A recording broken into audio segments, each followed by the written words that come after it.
Welcome, everyone, to People on Dating. I'm your host, Will Morales. And for those of you who are tuning in for the first time, this podcast is about the ups and downs of dating and how to navigate through it. Today, my guest is pattybluehayes. I love your name, Patty. I think in your other life, you might have been a country singer because you have that type of name. I love that name.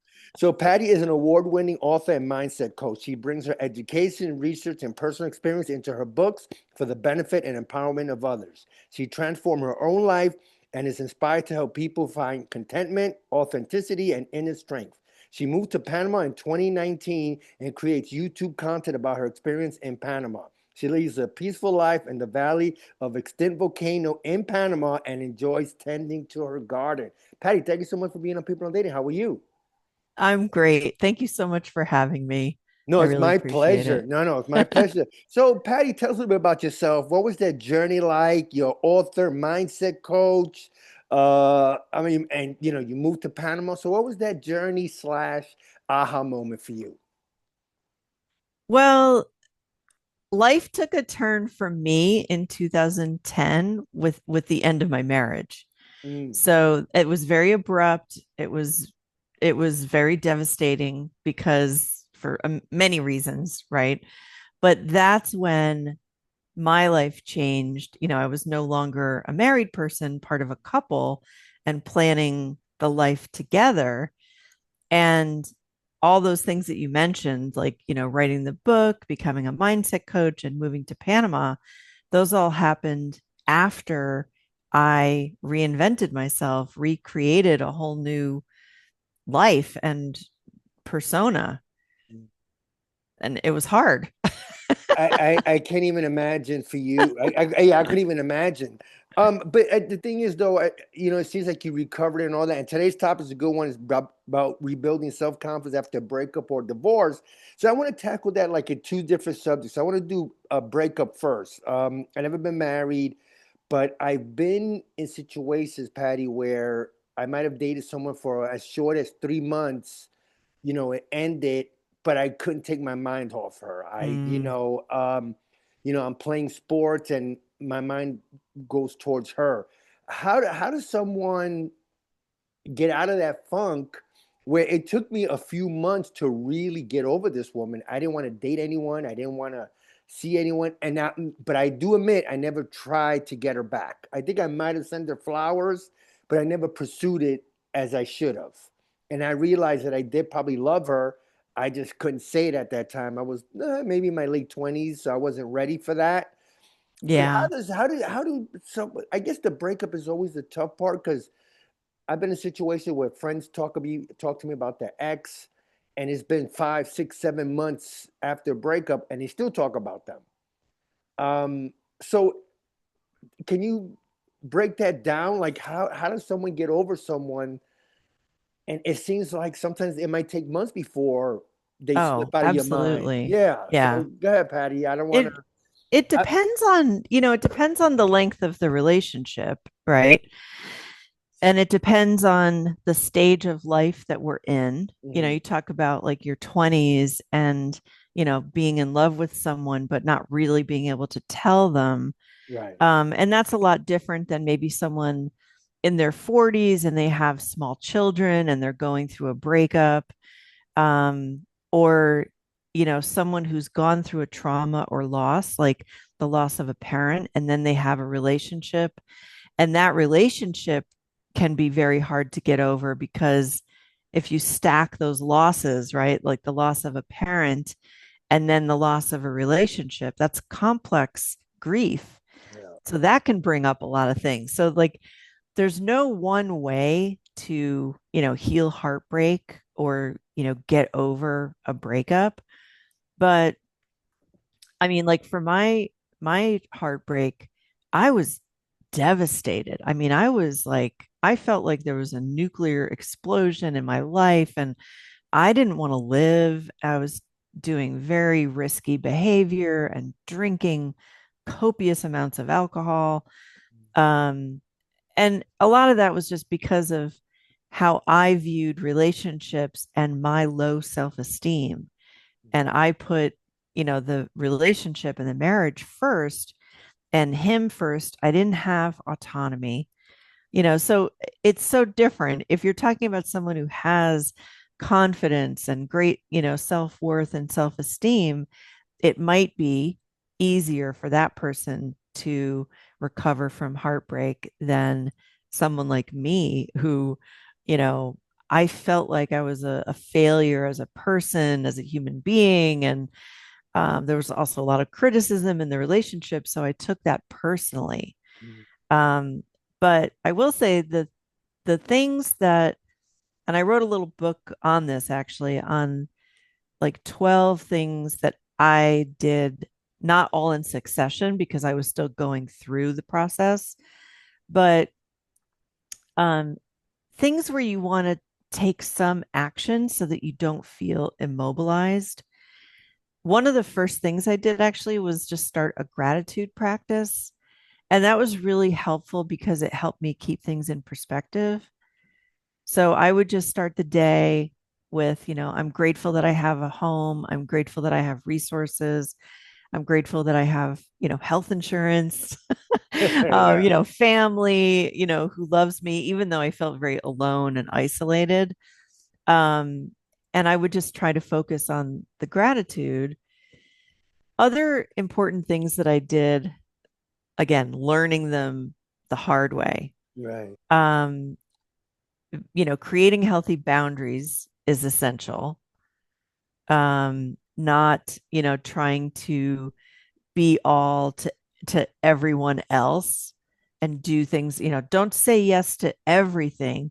You take a minute to check in with yourself like, oh, is this going to be healthy for me? Mm. Do I want to go to that event? Do I want to engage in this phone call that's coming in? You don't have to answer every phone call that comes in, especially if it's the ex, that can be very, jarring. And so like really checking in with yourself and creating healthier boundaries, or I'll call it like a filter, how you have a coffee filter. Yeah.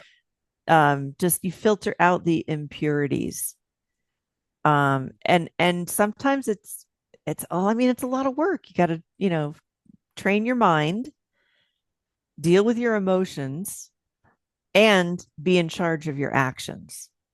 And those are all very complex things because, when we're in pain, all we want to do is feel better Yeah. at any expense, which Mm. usually means numbing out somehow. Right. And so numbing out could be alcohol or unfortunately Television, drugs. So it could apps, be, it doesn't have to drugs, be always. shopping, Gotcha. working out. It could be anything, but we know inside Yeah. ourselves, like, gee, I really, yeah, haven't taken a shower in, 4 days. Like maybe I should, bathe and eat something, you know, stop ordering pizza and Chinese food, Yeah, eat a little healthier. Gotcha. I yeah. like what you said basically is like writing almost like a gratitude journal or something like that. Just you are alive, you are healthy. Now it's just, try to occupy your mind and keep yourself busy. Is talking about it to friends, close friends, another way, a therapeutic way to maybe get whatever inside you have in your chest out? But some of those conversations that I've been a part of when someone's complaining about the ex to me now drags for an hour and a half, almost 2 hours. And I've been on it a couple of times. I've been on the other end where someone's talking to me and I'm listening. I, maybe might give a little suggestion, but for most part, I'm just listening. So again, is talking to someone one of the ways to get that inner stress out? If my question made sense at all. Yeah, absolutely. It depends on who you're talking to. Right.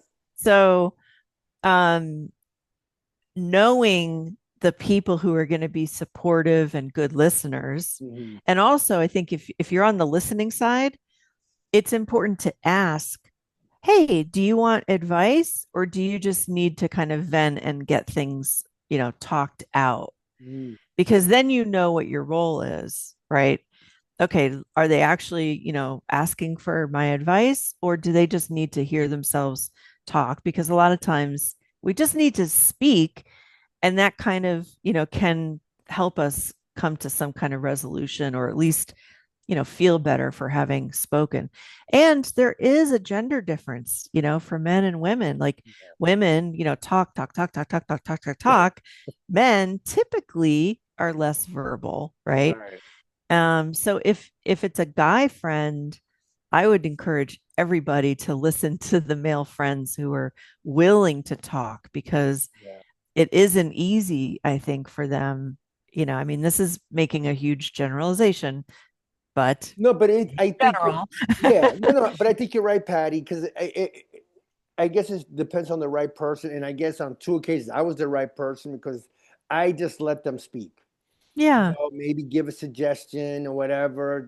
Keep yourself occupied. We do this on the weekends together, so let's keep on doing it. But I think I just because like I said, I've been on the other end too, where I complained, or I hate to say complain, but it was just having the feelings for this woman and not being reciprocated, and all of a sudden it's like, wow, why, what was it that I did wrong and all that, and then you start questioning yourself, and I never wanted to do that and then bring that person to the next relationship again, if that makes sense. yeah, I wanted to make sure I work on myself, and a lot of times, Patty, I didn't do that. It wasn't until my 50s I started doing that. I'm like, you know what, I need to take time before I start dating again. Is that something that you would suggest to somebody? Maybe take some time, work on yourself a little bit. yeah. Go ahead. Yeah, I go would, ahead, Patty. I Yeah, I would can, I say, can see the light bulb going. I would say people shouldn't date until they're in their 50s. No, I'm just Okay. kidding. It I would, want it, it that'll would make a spare a good lot of title. pain, right? Yeah, yeah, that'll Yeah. make a good title for the show. Don't date until you're 50. Yeah. Well, because as we get older and more mature and hopefully self-aware, and we, can look within ourselves and, you know, just become a little wiser Right. of things that we're not aware of in our 20s or 30s or even 40s. But that's the double-edged sword, because going through all those experiences is what gives us the wisdom, the courage, to get back up and, to look within, and sheepishly, right? We may look like, all right, well, what was my part in this, Right. Um, but one thing that you said that I wanted to make note of, when you say, like, well, what was wrong with me, and that is so normal to think, Yeah. oh, what's wrong with me? When it's the other person. It's not about us, Right. It's hard to actually remember that. Um, and especially if you're in like a long-term relationship, of course it's going to feel personal, because 5 years, 10 years, whatever it is with someone, like, that's personal. Yeah. But people do change. And for whatever reason, their growth journey is bringing them in a different direction than your growth journey. Yeah. It doesn't mean that I'm a bad person. It doesn't mean that they're a bad person, Right. right? It's just two people kind of, parting ways. Hopefully, if it can be done like that, you know, then there's the, going down in flames and chaos and all that. But even then, what helped, a quote that helped me that I read in a book was, hurt people hurt people. Mm. So it made so much sense for me, like, to kind of understand that my ex must have been in some kind of emotional or psychological pain, Right. because I know when I've been in pain, I haven't been on my best behavior. Yeah. I've acted out, I've done, not nice things to others or to myself. Yeah. And that was very helpful for me to revisit that quote and understand that. No, that's a great quote, and yeah, when thinking back on, it, I'm like, wow, that does make sense. So let's go now. Divorce. I never been married. I think when I was in my late 40s, the woman I was dating, we talked about marriage, but we never got there. And to me, marriage, after divorce, there's so many people that are affected. Obviously, kids, close friends, best friends. Um, how do you work that now? You're divorced. You're not going to see that person anymore, possibly, unless it's good terms. How do you bounce back from a divorce now? You don't bounce back. Wow. You Okay. slowly gain momentum, Okay. and eventually you feel like you get, to a good place. But yeah, I mean, again, it depends on the dynamics and, the individuals involved and their personalities Mhm. and, characters, you know, characteristics. Um, for me, it took a long time because I was too dependent on my ex Mhm. for my sense of self worth and value. And I placed too much importance on what he thought of me. So I kind of took his opinion as the truth about me. Right. And then toward the end of the marriage, I was drinking to excess. And then when the divorce happened, like I amplified that um, to destructive levels, very destructive levels. How did you But bounce back? I mean, because it seems like you made an amazing recovery. Now you're living to tell about it, because some people think exactly, even worse. But how did you bounce yes. back? So, how did you bounce back? That's my question. Little, it was just little small steps forward at a time. Hmm. And I think, if anyone is listening who's struggling with heartbreak and feels like, oh, I was doing so well and now I'm back to square one. You're never back to square one. You always have gained that progress. It feels like backsliding, Right. but it's not. You are making progress, you are moving forward. It's natural that, like, holidays, anniversaries, birthdays, you're going to have an emotional, backslide. Some things are just going to be challenging, maybe for a few years, longer than you would have liked, but it doesn't mean that you're not, making progress and, learning to like yourself and be easier on yourself. And then eventually you get to a place where you love yourself, and that's phenomenal. um, but yeah, it's all sorts of, I think you kind of have to become your own healing detective because there's so many practices that can be done, right? There's therapy, there's coaching, there's any number of books, there's um, hypnotherapy, there's the meditation, there's yoga, there's just so many things that you can explore, and you just never know what is going to be effective for you. So my thought is try everything, and that's what I did. I mean, I tried everything, and so little by little, there was a lot of progress, and then there was like a really big healing, moment, and it actually had to do with like past childhood wounds. I Mm. remember thinking, like, I think I was in my 20s, and when people would talk about the inner child, I just kind of thought it was kind of silly, like, oh, you just go forward in life. Why look back? Well, then I learned why you look back, like you can't avoid your past. It's what created us. Mhm. It's what created the way that we deal with things, the way that we think about things. And sometimes just acknowledging a past pain can bring the healing that is needed to move forward.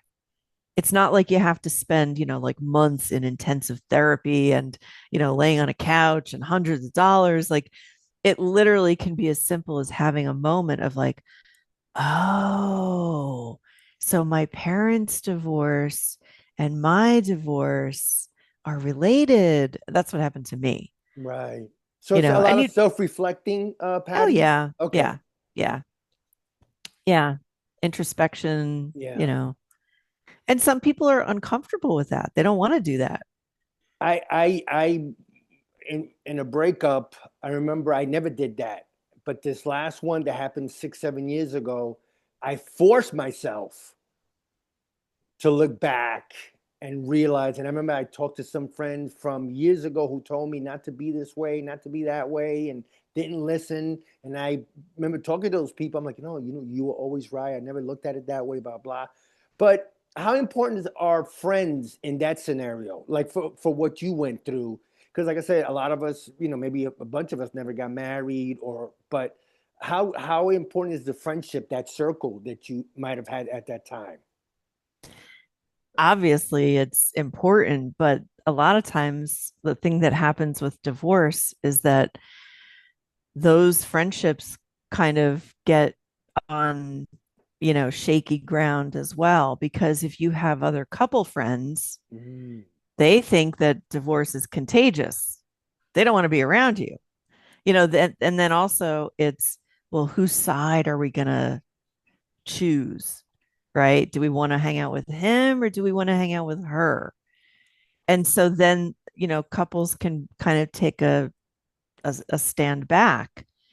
Um, and then also if you have like I did, where, it was kind of like a people pleaser, you can attract people in your friend circle who are also gonna just take advantage of your kindness, or your just the way that you are wanting other people to be happy. yeah.